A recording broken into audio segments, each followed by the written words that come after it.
بسم الله الرحمن الرحيم. ومن أحسن قولا ممن دعا إلى الله وعمل صالحا وقال إنني من المسلمين وإنك لعلى خلق عظيم. الحمد لله رب العالمين والصلاة والسلام على رسوله الأمين، أما بعد. أعوذ بالله السميع العليم من الشيطان الرجيم. بسم الله الرحمن الرحيم. يا أيها الذين آمنوا اتقوا الله حق تقاته ولا تموتن إلا وأنتم مسلمون. يا أيها الناس اتقوا ربكم الذي خلقكم من نفس واحدة وخلق منها زوجها وبث منهما رجالا كثيرا ونساء واتقوا الله الذي تساءلون به والأرحام إن الله كان عليكم رقيبا. يا أيها الذين آمنوا اتقوا الله وقولوا قولا سديدا يصلح لكم أعمالكم ويغفر لكم ذنوبكم ومن يطع الله ورسوله فقد فاز فوزا عظيما. قال الله تبارك وتعالى: وإنك لعلى خلق عظيم. وعن عائشة أم المؤمنين رضي الله تعالى عنها قالت: إن خلق نبي الله صلى الله عليه وسلم كان القرآن. رواه مسلم. وقال جابر بن عبد الله رضي الله تعالى عنه: كان رسول الله صلى الله عليه وسلم رجلا سهلا. رواه مسلم او كما قال رضی اللہ تعالی عنہ. محترم علماء کرام، ذمہ داران مکتب جالیات، معزز سامعین کرام، قابل احترام اسلامی ماں اور بہنوں، عزیز اور پیارے بچوں، سب سے پہلے میں اللہ تبارک و تعالیٰ کی تعریف اور اس کی حمد بیان کرتا ہوں جو ہم سب کا رب ہے اور وہی ہمارا خالق و مالک ہے، اور پوری کائنات کا وہ سچا برحق معبود ہے جس کے لیے آسمان کے ستارے زمین کے درخت سجدہ کرتے ہیں اور بہت ساری مخلوق جس کی عبادت کرتی ہے.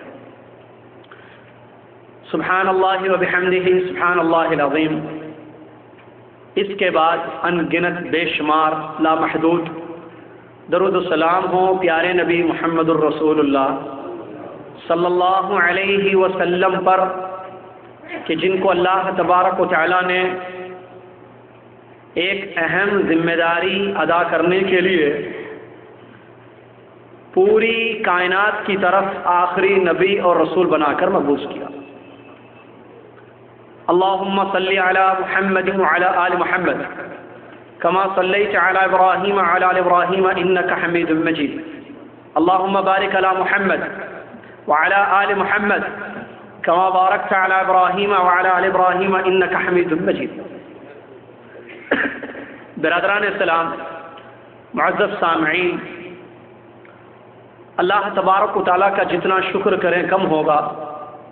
جس اللہ تبارک و تعالیٰ نے دنیا میں نہ صرف ہم کو پیدا کیا بلکہ پیدا کرنے کے بعد ہماری ضروریات زندگی کو وہ مہیا کرتا چلا آ رہا ہے، جیسے روزی، ہوا، پانی وغیرہ.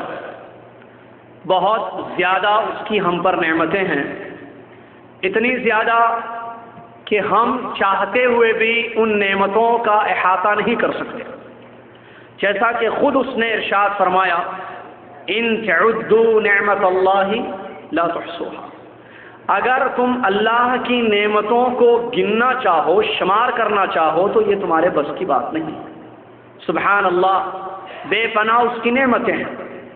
پیدا کر کے نعمتیں عطا کرنا، پھر سچے دین کی رہنمائی کروانا، سچا دین قبول کرنے کی توفیق دینا، اور اپنے سب سے بڑے نبی رحمت للعالمین محمد الرسول اللہ صلی اللہ علیہ وسلم کی امت میں ہم کو شامل کرنا، جو افضل الامم ہے، سب سے افضل امت، خیر امت ہے، تو یقیناً یہ سب اللہ کی نعمتیں ہیں کہ جس پر ہم کو چاہیے کہ ہم شکر ادا کریں اور ہمیشہ اللہ کی بڑائی کریں۔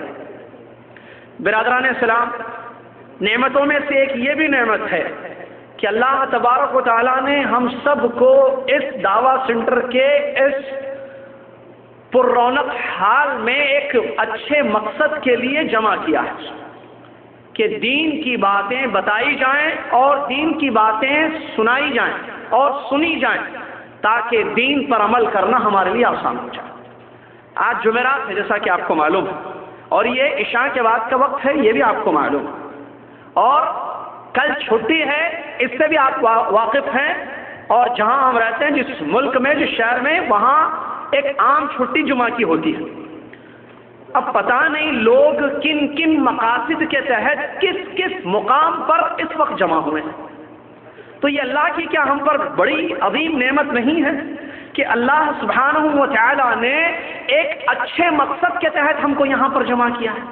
یقیناً، نو ڈاؤٹ کہ یہ بہت بڑا اللہ کا فضل ہے ہم پر کہ اس نے ہم کو توفیق دی، مجھے آپ کو اس جگہ بیٹھنے کی تاکہ دین کی باتیں ہم سنیں، نیک مقصد جس کے بارے میں اللہ کے نبی محمد صلی اللہ علیہ وسلم اپنی مبارک صحیح احادیث میں تعریفیں، فضائل اور فوائد ان مجالس ذکر کے بیان کرتے ہیں، جو ہم سب جانتے ہیں کہ فرشتوں کا جمع ہونا، اللہ تبارک و تعالیٰ کی رحمت کا اترنا، اور اللہ کا اپنے یہاں فرشتوں میں ذکر خیر کرنا، مچھلیوں کا دعا کرنا، چیونٹیوں کا دعا کرنا، فرشتوں کا اپنے پروں کو بچھا دینا وغیرہ وغیرہ، یہ ساری فضیلتیں ان لوگوں کے لیے ہے جو کسی نیک مقصد کے تحت اللہ کو یاد کرنے کے لیے، اللہ کے دین کو سمجھنے کے لیے ایک جگہ جمع ہوتے ہیں، جو یقیناً انشاءاللہ ہم لوگ یہاں اسی مقصد کے تحت جمع ہوئے ہیں۔ برادران اسلام، سنانے اور سننے کے پیچھے مقصد یہ ہمارا ہو کہ ہم عمل کریں، کیونکہ یہ اصل اللہ ہم سے چاہتا ہے، ورنہ سنتے بہت ہیں آپ اور ہم بولتے بہت ہیں۔ بولنا اور سننا اچھی چیز ہے، ہدایت کے راستے ہیں کہ آدمی بولے گا تو اس کو احساس ہوگا کہ میں جو بول رہا ہوں اس پر مجھے بھی عمل کرنا ہے۔ سننے والے کو سننا ہدایت کا ایک راستہ ہے، جیسا کہ قوم نوح علیہ السلام کے بارے میں آتا ہے، انہوں نے ہدایت کے سارے راستے بند کر دیے۔ دیکھنا، سننا، قرآن مجید میں اللہ تبارک و تعالیٰ نے ان کے بارے میں بیان کیا کہ جب نوح علیہ السلام اللہ کی باتیں ان کو سنانے کے لیے جاتے تو کانوں میں انگلیاں ڈال لیتے تھے تاکہ حق سنائی نہ دے، آنکھوں پر، چہروں پر کپڑے ڈال لیتے تاکہ اپنی نگاہوں سے داعی حق کی طرف ہم نظر اٹھا کے نہ دیکھیں، کیونکہ یہ راستے ہدایت کے۔ تو الحمدللہ جب ہم بیٹھے ہیں، دیکھ رہے ہیں، سن رہے ہیں، تو کیوں نہ ہو کہ ہم عمل کریں، کیونکہ یہ اصل ہے۔ بول کر میں چلے جاؤں، سن کر آپ اٹھ جائیں اور عمل نہ کریں تو پھر یہ زبان اور یہ کان کل قیامت کے دن گواہی دیں گے، تم نے بولا، عمل نہیں کیا، آپ نے سنا، عمل نہیں کیا، اور اللہ چاہتا ہے کہ ہم عمل کریں۔ وَقُلِ اعْمَلُوا فَسَيَرَى اللَّهُ عَمَلَكُمْ، کہہ دیجئے نبی محمد صلی اللہ علیہ وسلم لوگوں سے کہ عمل کرو کیونکہ اللہ تمہارا عمل دیکھے گا۔ لِيَبْلُوَكُمْ، سورہ ملک کیا ہے؟ اللہ فرماتا ہے لِيَبْلُوَكُمْ أَيُّكُمْ أَحْسَنُ عَمَلًا، اللہ موت و حیات کی جو کشمکش دنیا میں رکھا ہے، جینا مرنا، وہ اس لیے ہے تاکہ اللہ یہ دیکھے کہ ہم میں سے کون اچھا عمل کرتا ہے۔ اور آج کا موضوع جیسا کہ آپ کے سامنے ابھی بیان کیا گیا مختصر طور پر، وہ در حقیقت یہ ہے کہ اللہ کے نبی محمد صلی اللہ علیہ وسلم کے کفار کے ساتھ اخلاق۔ تو برادران اسلام، نبی محمد صلی اللہ علیہ وسلم کی پوری زندگی ہمارے لیے نمونہ ہے، چاہے وہ اخلاق ہوں، عبادات ہوں یا دیگر مسائل ہوں۔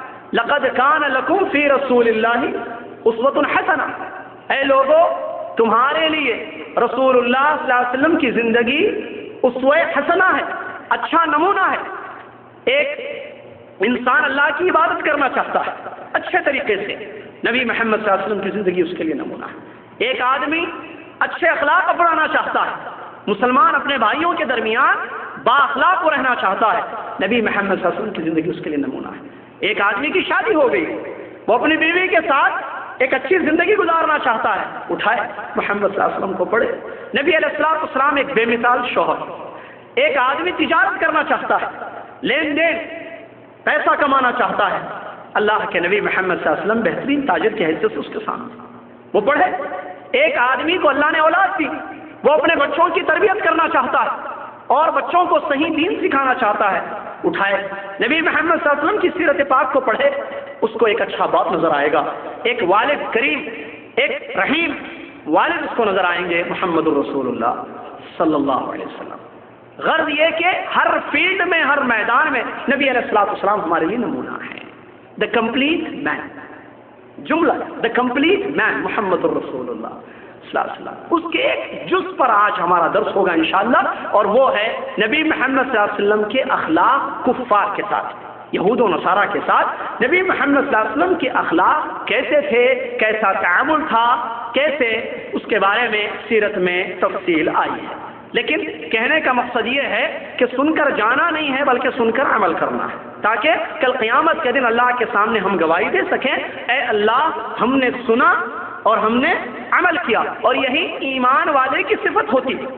انما کان قول المؤمنین اذا دعوا الى اللہ ورسولہ لیحکم بینہم ان یقولوا سمعنا واطعنا۔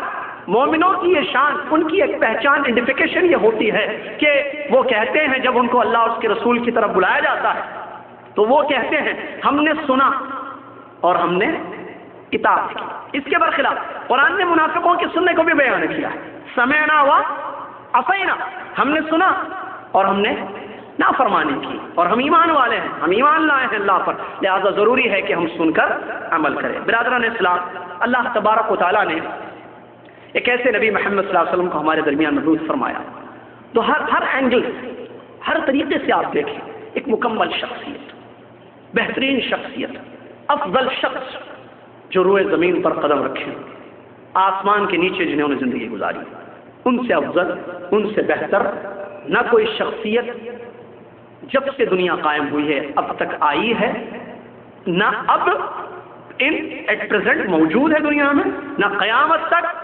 ویسی شخصیت یا اس سے اچھی شخصیت امپاسبل، ناممکن ہے کہ قیامت تک آئے۔ محمد الرسول اللہ، کتنا بڑا اللہ کا فضل ہے، افضل نبی، افضل شخص محمد الرسول صلی اللہ علیہ وسلم کی امت، جو سب سے بڑی امت رہی اور سب سے پہلے جنت میں جانے والی ہے انشاءاللہ، جیسا کہ حدیثوں سے ثابت ہے کہ ہم آخر میں آئے ہیں، ہم آخر اور پہل ہیں، ہم آخر میں آئے ہیں آنے کے اعتبار سے دنیا میں،